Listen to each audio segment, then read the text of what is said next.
Welcome to this week's edition of Tracking the Wolves with your voice of the Wolves. That's me, Ben Root. Well, time to take another gander at the mountain of sports action for NSU last week. Starting on the volleyball court, Northern State University struggled on the road. They went 0-2 this past weekend away from the Barnett Center. Ladies were swept at Southwest Minnesota State's place there in Marshall, Minnesota Friday, then lost a 4-set contest at the University of Sioux Falls gym. NSU gave up 10 aces in that loss to the Mustangs and got a team-high 9 kills from Kelly Schmidt in the loss in Marshall, Minnesota. Then at the Cougars' place, Northern had a season-low .088 hitting percentage in that loss. The team was led by the 11 kills of Holly Van Cura, who also had 9 digs as well. Well, it was a rough weekend for the Wolves soccer team also, but those losses both a couple of real nail-biters as they dropped 2 games in bonus time. First up on Saturday, the Wolves blew a 2-0 lead there in Wayne, America, and lost in double overtime, 3-2. Anna Bondi and Darren Lashevsky in that contest each had a goal and an assist in that loss. The next day, NSU went to Augustana's place there in Sioux Falls, and in just one overtime would come up short 2-1. Again, though, the team would hold the lead 1-0, this time the advantage on a goal from Stephanie Estrada early in the second half on the assist from Anna Bondi. But the Vikings would tie it up about 5 minutes left in the contest and then picked up the win just a couple minutes into OT. Moving to the cross-country scene, the team held the 10th annual Steps for Shep 5K event Saturday to start your Gypsy Day events, and a record 157 people competed this year. Taking the top honors, a couple of Wolves runners, Clay Danielson on the men's side and Dakota Bolin for the women. Finally, there was some good news on the football field over the weekend as NSU played another wild one at home and picked up the win over Minot, this time 41-28. The explosive plays were all over the place with 4 touchdown plays of at least 70 yards. NSU scored on their first play from scrimmage, a 75-yard touchdown run from Nick Truen, but it would be Minot answering with a 76-yarder the other way to tie things up just seconds later. Channing Barber after that, though, had the longest play of the day with a 96-yard pick six to take the lead for good. Christian McIlvain added a scoring run and 2 touchdown tosses, one each to Shaka Kelly and Taylor Houchin, and McIlvain also ended up running it in once there. I think I did mention that. There was one more touchdown in the game, though, a pick six there. Yes, another one. This time, Cody Braeger taking it back for the 6 points. Nick Truen in the ball game had 21 carries when it was all said and done with 204 yards, and McIlvain threw for 168 and scampered for 53 on the ground.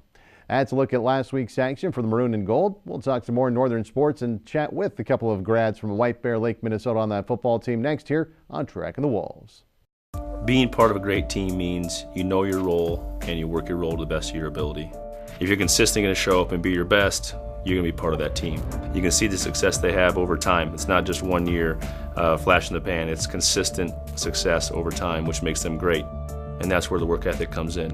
The ability to come into work, do the same thing repeatedly day after day after day, and putting your best foot forward is going to separate you from the rest.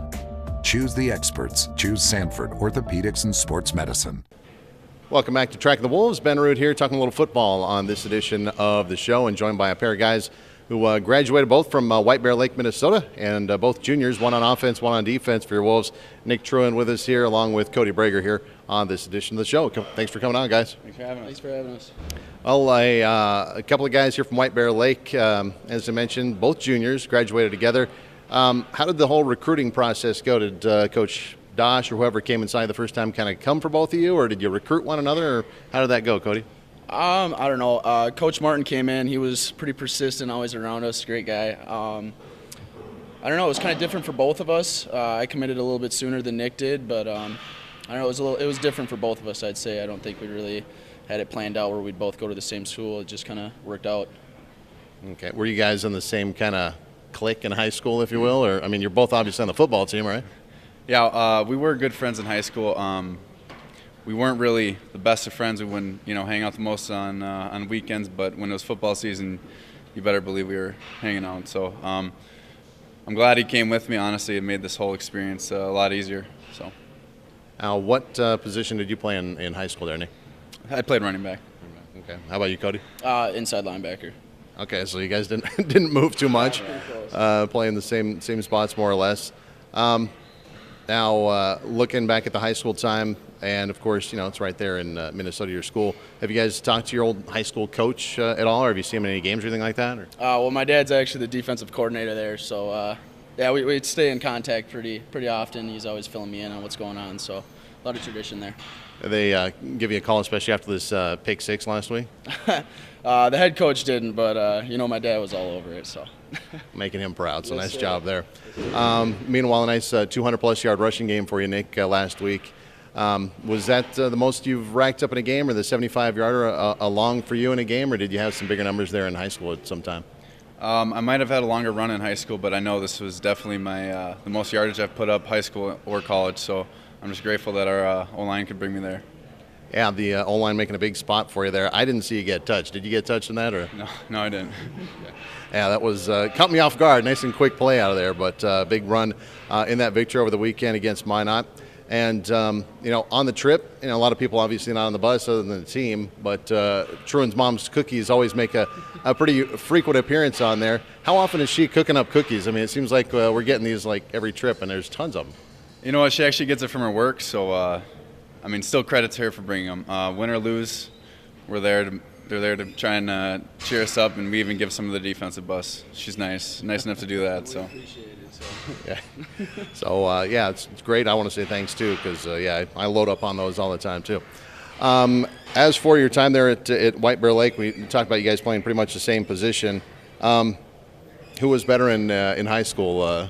Nick or Cody? Are you guys going to say each other? How's this go? I guess we'd say each other. We always went at it in fall camp. They actually stopped letting us go against each other in drills because we'd get at it a little too often and go a little too hard sometimes. So. All right, and same for you, Nick? Yeah, it was nice having he was definitely the icon on defense, and I'd like to say that I was on offense. So it really was nice having that competitive edge in practice, even though they didn't let us do it as much as we'd like to in senior year, but it was good having both sides.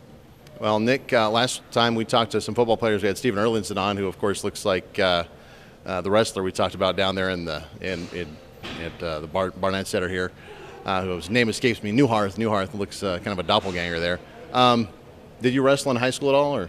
No, I did not. I actually played lacrosse. Okay. I was going to ask between you, Erlinson, Chaka, and maybe Gruber, who would have the best chance in wrestling. It sounds like Erlinson. Yeah, he's I think he did wrestle in high school, like you said. He's feisty, I know that, so he'd probably win. You guys are all pretty similar size, but I don't know. Maybe he's got the experience, I guess, there on you guys. So as we look at this weekend's contest, you guys taking the trip out to Bemidji. Kind of a cold place sometimes. Not sure how it's going to be out there this weekend. But looking at this contest, what do you know about the Beavers, and what's kind of the game plan going ahead to this one? I know they have a good team this year, obviously. Only dropped one to Sioux Falls. We do actually have another White Bear buddy on the team, so he's on defense, Josh Tismer. So we're just looking to go and impose our will, like Coach Dash always says, try and get a win. So that's on the offensive side. How about defense? What do you know about them? I know they got a pretty solid QB over, that's for sure. Yeah, he's a really good quarterback, and I think just like the first couple weeks, we're going to have to contain him like we usually do, and like Coach Josh always says, have a good week of practice, which I know we will, and just got to prepare better than everybody, and we'll be fine. Now, of course, this past weekend was the big Gypsy Days, the 101st. You guys have been to a few now, with one more coming up next year. What's your favorite part of the Gypsy Days that you've been a part of here so far, Cody? Well, I guess my favorite part is the part that our role for the whole Gypsy Days is the game. We always get an excellent crowd, and that gets us all jacked up. It's great to play in front of everybody that we have. I mean, we have the best crowd in the NSIC, so. Yeah, solid crowd this past weekend, by the way. Just 43 short of that ESPN3 crowd. So right now on pace to lead the NSIC in attendance. So hopefully that'll continue on at the Swisher Field rather, and we'll get that record or first place in the NSIC. How about you, Nick? Do you have a certain aspect that you love more than anything there at the Gypsy Days? Like you said, I love the crowd. I love how it gives my friends an excuse to come and visit me, actually. So, it's great having friends and family up, especially in Gypsy Days when there's so much spirit going around. So, and a lot of great alumni out there, too, which we actually saw a couple weeks in a row, so it was good to see some of those guys out there. Well, good luck on the road to Bemidji this week, and thanks for joining us. Thank you. There we go. A couple of White Bear Lake grads, Nick Truen along with Cody Braeger here on Track of the Wolves. We'll look at the upcoming schedule for your Wolves in just a moment.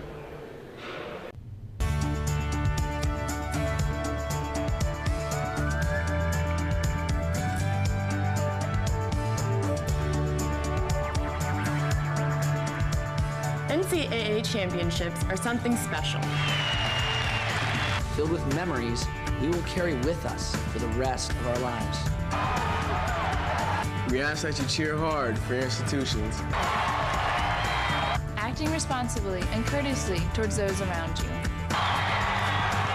In the spirit of sportsmanship, enjoy the game, and let's provide our student athletes, coaches, officials, and fellow fans the respect they deserve.